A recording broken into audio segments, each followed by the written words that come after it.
will praise you.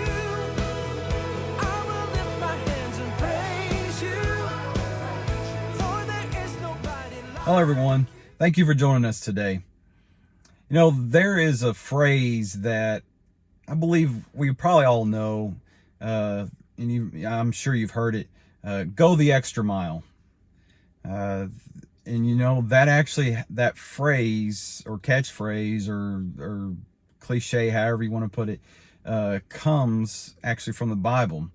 And when we say that, go the extra mile, it's used whether on your job or out in public, how you interact with people, you know, you'll hear that, go the extra mile. What does that mean? You know, because there's something it seems like it's required of us, and in how we talk to people, how we interact with people, how you interact in public, as I said, how you perform on your job, you know, and we do what is required of us, and what we feel is required of us. But to go the extra mile means you do something that you are not required of, that nobody expects you to do. And that phrase, go the extra mile, we get that from the Bible, and it's found actually in Matthew chapter 5, verse number 41. Jesus is actually talking about revenge or retaliation, because there's also probably a lesser known phrase today known is an eye for an eye, a tooth for a tooth. That actually is in the Old Testament, and that was the law of retaliation, and it really was not a leeway for you to really take revenge on people. It was actually for somebody that had done something to somebody, and the law of retaliation in the Old Testament was actually for the one that was doing the wrong, and it was so that his punishment wouldn't be excessive. It was an equal punishment is what it was. If somebody had done something wrong, well, it was an eye for an eye, a tooth for a tooth. It wasn't, you couldn't punch somebody in the mouth and they lost a tooth, and you couldn't, clobber them with a club and just beat their brains out. It was an equal amount of punishment, is what it was. But Jesus actually referenced that, and he actually went farther. And he said, well, not in the negative. It was farther in the other way. And let me just go to Matthew chapter 5, verse number 41. Jesus said, and whoever compels you to go 1 mile, go with him 2. And that, before we go the extra mile. And what is that talking about? It has its derivatives in even in more ancient times, but at this time, the time of the Bible that this particular scripture was written, the Israelites, they were under Roman rule, and basically a Roman soldier could come up to a Jew and just say, hey, here's my pack, carry it a mile. They were required to go that mile to carry the pack or the gear or whatever it was for that soldier. And they were under this oppressive rule of the Romans. And there was tension, obviously. I mean, history records it. There was tension between these two groups of people. But Jesus is telling those that are listening to him, he said, when a soldier, or the Roman soldier or anybody, requires you to go that mile, because you are required to go that mile, because they were under the rule of the Romans. And he said, go that mile, but then go with them an extra mile. He said, when they compel you, read it again, and whoever compels you to go, or a soldier compels you to go the mile, go with him 2. And there's other phrases that or other commands that Jesus gave us with even this particular, in the context of this particular scripture. But I just wanted to focus on what he said, go with the soldier 2 miles. It's because in our Western world, in our American vocabulary, that we have this go the extra mile. And when it talks to us, especially, I mean, obviously this is talking to us as Christians, go the extra mile, go with them 2 miles. Oh, now does this speak to us today in the 21st century? Yes, it does. It speaks to us. It speaks to the church. It speaks to Christians, because as we go out in this world, because we don't exist just, our Christianity and our life does not just exist within the four walls of a church.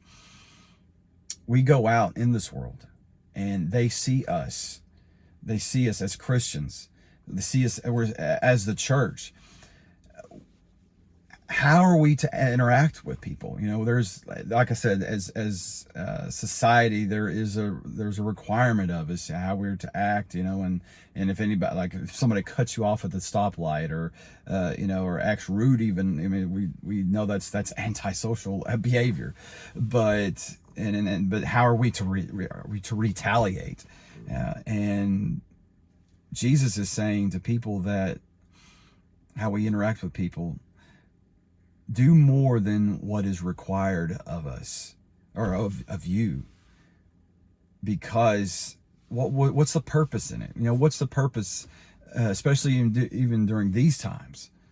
You know, a Roman soldier coming up to a Jewish person and say, hey, you know, here's this pack, go with me a mile. Well, they would go on that mile, and I'm sure once they laid that gear down, they gave him an awful look, or, you know, may have even said something, or there was this obvious tension between the two groups. But that Roman felt the superiority, like, I'll make this person go with me. You know, whether it was, you know, needful at the moment or not.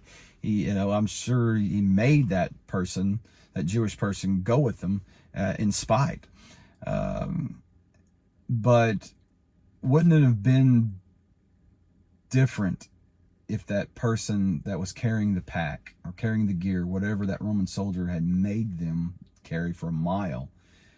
Because they knew that by law, okay, they're going to have to go a mile. Okay, the gear's done, or the load is, the task is done. You know, go about your way.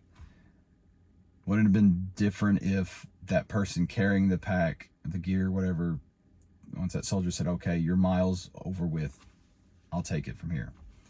What if that person, if they had listened to Jesus and actually done that? What can you imagine the situation? The soldier saying, okay, your mile is done. All right, go about your way. And then that person say, no, I'll go another mile. What? Why? See there, and that is the key. The question that the soldier probably would have asked: why are you doing this? You're not required to go 2 miles. That opened the door for that person to tell why. And today, because there is a lot of tension in today's world, and you're not required to go the extra mile really anymore. It's expected, actually, that you do less. But if you do go the extra mile, why are you doing this?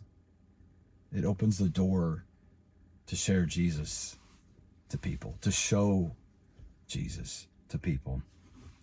You know, this is our witness. We're to be witnesses for Christ wherever we go, to go the extra mile. How we, you know, honestly, and I'm just going to share with you my heart and what I've seen and experienced. I've actually been in settings, or I've seen settings where there was people that say they go to church, they're Christians, in restaurants, and the people that were waiting on, the waitresses and the waiters, the way they treated them, I wanted to say, okay, after you treated them that way, why don't you invite them to church? They ain't coming to church. They're not coming to church. Why would they? It's how we act. We should draw people to Jesus. Now, I understand we have bad days. There's things that happen. I understand that. I mean, but I'm talking about overall how we live our life and how we interact with people. Do we show people Christ? Do we show them Jesus? What is our witness like? I really feel like that is not something that is spoken about or even talked about in today's, conversation, or or is preached about. How we live and the witness that we portray to people. What is it? Do we show them Jesus? Do we go that extra miles and open the door for somebody to say, wait a second, whether they ask it verbally or not, you can just look. I mean, I've done even just the smallest task or for somebody to help them, and just the look on their face, like, why are you doing this? It's to open a door to show them Christ. Who knows what God can do through you if you go the extra mile. Maybe give you the opportunity to share Jesus, to invite somebody to church, to show them Christ and a different way of life. I mean, even Paul said, I don't even have it written down, but even Paul said that we should have the opportunity to give or to tell people why is the hope that we have. What is the hope? Because I feel like there isn't. I mean, the hope of this world is going away, and nobody seems like they have no hope for the future. Say our future is bleak, and yet able to have an attitude, a lifestyle in front of somebody, and wait a second, you have hope. Why do you have hope? So that's the key, is to live in such a way is that we could open the door to somebody to show them true hope, true love, and the true Jesus Christ that can save to the uttermost. This also reveals our surrender to Him. Because that word compel in Matthew chapter 5, verse number 41, it says, whoever compels you to go 1 mile, go with him too. That word compel is also used in Matthew 27:32, when Jesus is actually taking his cross to Golgotha. It says that now as they came out, they found a man of Cyrene, Simon by name. Him they compelled to bear his cross, or Jesus's cross. They compelled him. That's a perfect picture that when you're bearing your cross, that's just surrender to Jesus. And this, I believe, is a wonderful sign that we have surrendered to Jesus when we go the extra mile. Because this is what Jesus said. He said, if you love me, you'll keep my commandments. And if you show somebody Him, go the extra mile, something that is out of the ordinary in this day and age, it opens the door to show people Jesus and show them the way. Thank you for being with us today. We encourage you to go to our website, cornerstonelife.church. Find all the information about us. Pray that you have received this word. Show people Christ. God bless you.